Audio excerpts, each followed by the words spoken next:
Hi friends, and welcome to this video that's going to be all around what happens when kids refuse the bedtime. So basically, I have a 4-year-old. I am not an expert, I'm just a mum using common sense and using trial and error.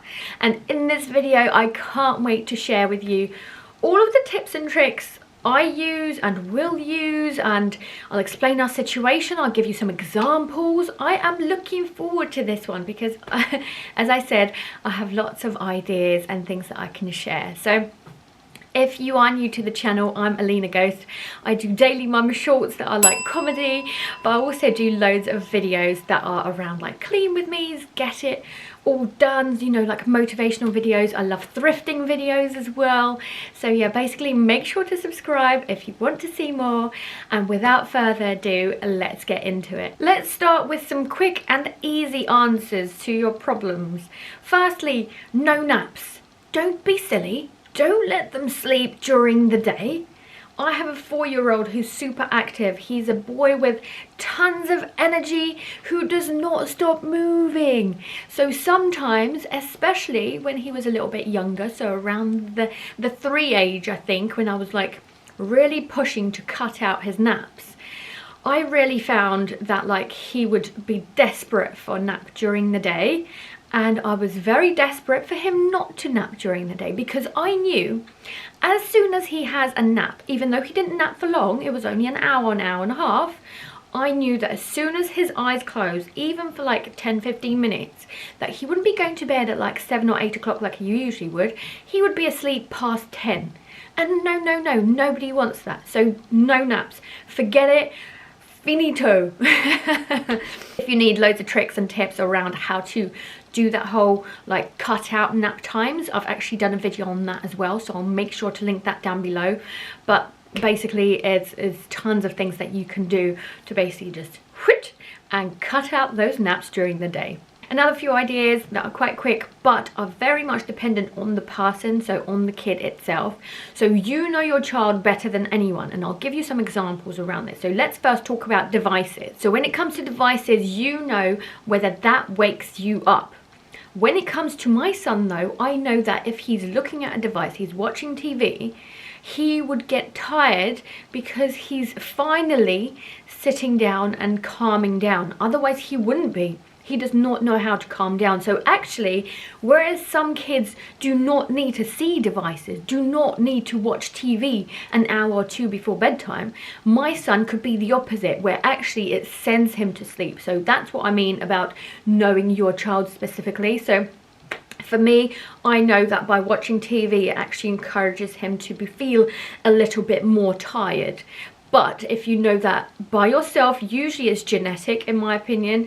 So if you know by yourself the fact that it sends you to sleep or it wakes you up, make sure to roll with that and basically take that into account. Another example of this would be obviously sweets. And I hope you don't give caffeine. Don't be silly. Come on, caffeine. Nobody needs caffeine. You don't need caffeine, arguably. But also your child does not need caffeine. So basically, I would very much recommend no sweets before bedtime, so no sugary things, no sugar. Obviously they're going to brush their teeth anyway, but just keep that in mind that actually if they do have something like Haribo, like a chocolate, like a biscuit, that might give them extra sugar levels, that will give them a bit of a hype, which means that they will not be tired and will not want to go to bed. So another third example around, it's very much dependent whether it's for your child or not, and that is exercise. So my friend loves to get her boy to actually play basketball, an indoor basketball with like a soft ball. So you've got a hoop indoors in his room, and then basically they would play basketball before they go to bed. And she said this tires him out. So this actually helps him calm down or get tired enough in order to go to bed, especially if he's not had enough exercise during the day, which we'll go into later. So that's something to keep in mind. However, some of us are actually energized by having exercise or doing exercise before bed. So if you know that actually by doing a sport, by doing an activity before bed will actually wake them up, then I would not recommend this one. So that's what I mean about tailoring this to specifically that child, and every child is different. Genetics is an amazing thing, so keep these things in mind. I thought, as I already mentioned it, let's get into the exercise part of this video. So exercise is amazing, it's healthy, it's good. It's basically needed throughout the day in order to exert that energy in order for a child to sleep. So essentially, if your child hasn't had enough exercise during the day, then they're more likely to act up in the evening and not want to go to bed because they've still got all that energy to use up before they go to bed. So that's how you can use that indoor basketball thing, or like get them to do some competitions, you know, like just get them to do some jumping jacks before bedtime. But actually it's not ideal because, as I said, some kids might actually wake up with it more. It's something that you can basically test out for yourself and your child, but essentially my ideal recommendation would be to have the exercise and doing something active during the day way before bedtime. So a tip that is probably controversial, especially when they're this young, so I'm talking about like 4 or 5 year olds, maybe even less. However, if you allow them to feel the tiredness, so if you allow them to stay up late, yeah, you wake them up early the next morning, which we'll talk about routines in a second, you'll allow them to feel the consequences of going to bed late. It's actually a great one for teenagers, and to help them figure out that actually you shouldn't go to bed too late. But you're sort of like helping them sort it out on their own. They're feeling the consequences, and therefore hopefully that will also encourage them to get enough sleep. So when they wake up grouchy, when they wake up in a bad mood and, you know, very tired, then you can be like, well, that is because you went to bed very late last night, and what we're going to do tonight is actually get an early night and basically sleep, like have that sleep that you very much need to grow, to develop. Okay, so now let's talk about environment. So it's very important for you to have an environment that's comfortable. So you want to make sure that they have their favorite toys, their pillows, that they're warm and comfortable, but also think about lighting.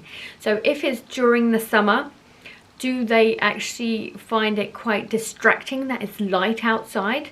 Then you can get blackout blinds. That's what I did for my son's room. Also, I'm one of those people that loves to sleep in pure darkness. I've never you know, like a bit of light that actually disturbs my sleep. So what I'd recommend is basically what you do and what you've taught your child so far in these number of years since they've been growing up. Actually stick to that. So if you do offer night light, make sure that there's always a night light. If you always had it black out, then make sure that it's black out, and you're helping them basically to sleep as comfortably as possible. But now that they're actually grown up a little bit, you can start asking them questions. Do you prefer a night light that is this color?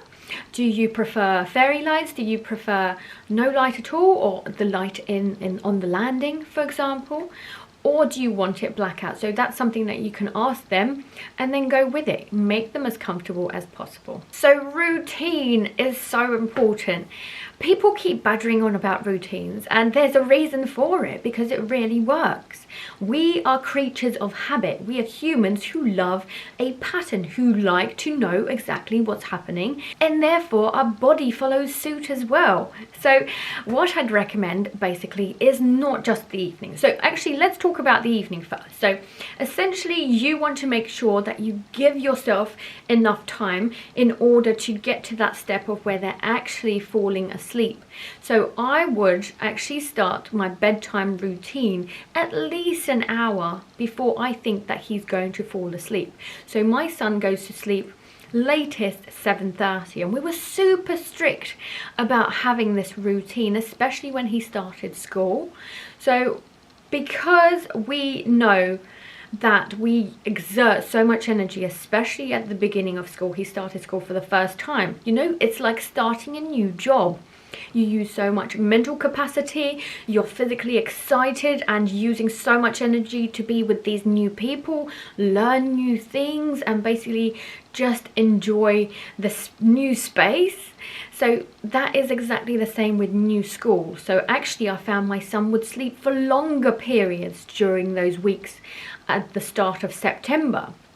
So essentially what I'm saying is that you need to stick by your routine. You need to make sure that you give at least an hour before bed to get their bodies understanding or like calming down that this is bedtime now and this is how it works. So I'll give you some examples of what we do. Essentially bath time is a great one. I know by myself that if I have a bath, then I'm more likely to feel tired when I come out. Once we come out of the bath, like you would have seen our evening routine videos. If you haven't, I'll make sure to link 1 or 2 below. But essentially we love to do a bit of talcum powder, get changed into our PJs, and then what he usually knows is that he gets 10 minutes either to play something quite quiet in his room, or he gets to play Minecraft on the Xbox with mummy and daddy. So we all like to play some Minecraft, where we are a gamer family. But once again, if devices and TV doesn't work for your child, then skip this step, or use it for another opportunity to play a favorite game. It's a great way to get them to actually change into their PJs themselves and brush their teeth as well. So basically you can encourage them and say, you get like to spend another 10-15 minutes to play this thing that you've actually been really looking forward to all night. Once that time is over, then we would read. We love reading. It's really important to read. It's very much encouraged by schools. We're also a bilingual family, so I'm desperate to try and teach him or read to him both English and Russian. And basically it just depends on you how many books you want to read, but I would recommend giving them the choice as well of at least one book so that they feel like they are in control. So essentially it's like a routine. You know, okay, we are going to change into our PJs, brush our teeth, we've got 10-15 minutes to play, and then we've got reading time. And after reading time, that's when you are expected to sleep. So this is a routine that obviously takes at least an hour's chunk to get to until I turn all the lights off and then he goes to bed. So let's go back and actually talk about morning routine. I actually think the morning routine is nearly as important, if not more important, than the evening routine. And I'll tell you why. It's because I know if my son is going to wake up past 7 AM in the morning, there's no way in hell that he's going to be in bed asleep at 7:30 PM. I know for a fact that he needs an early morning in order to feel tired enough to go to bed in the evenings on a normal day. So essentially what I'm saying is that in the mornings you also need to have a strong routine that actually there's no lay-ins. You can't just lay in whether you want to or not. Obviously we understand that there's some point of school that you have to go to, or see nanny and granddad, or go to nursery. However, it's still a very close period between, let's say, 6 AM and 7 AM. So what ideally we'd like to know is that he would wake up between 7 and 7:30, and therefore I know that it's a very strong early morning routine. Usually it's the body clock that wakes us up rather than an alarm. And the body clock usually does that when actually that you repeat this, repeat this, repeat this. So the idea is that a routine is exactly that, a repetition of waking up at the same time and going to bed at the same time so that your body remembers it. Now before we finish up, let me just give you a couple of tips around your kid who is, let's say, 4 or 5 years old. I know that loads of kids love touch to go to sleep, or if a parent is nearby. That's so normal, and it's completely up to you whether you want to fasten the process of them not needing you. So essentially a couple of ideas for that is, you can, if you are sitting in the room, let's say, you can move a chair a little bit back or towards the door when your child is asleep every single day. So you increase that distance between you and the child every single day. Or if it is touch, maybe you can actually just change the duration of the touch. So you're going to say something like, I'm going to stay here for 15 minutes and then I will be going. Tomorrow it will be 14 minutes that I'm going to stay here and hold your hand before I go to bed. But actually, if you don't want to do this at all, also fine. It's completely up to you, but I thought I'll give you some suggestions on how to do it. If you are losing your patience and literally you've tried everything and your child is still refusing bedtime, if you've even tried to tire them out but actually they've now gotten overtired, something that I would say is actually go and see a doctor and essentially ask them about vitamins. Vitamins are really important for children. Actually, I've heard about magnesium working really well for adults, let alone children. So make sure that you do give them supplements, but don't do this without consulting a doctor.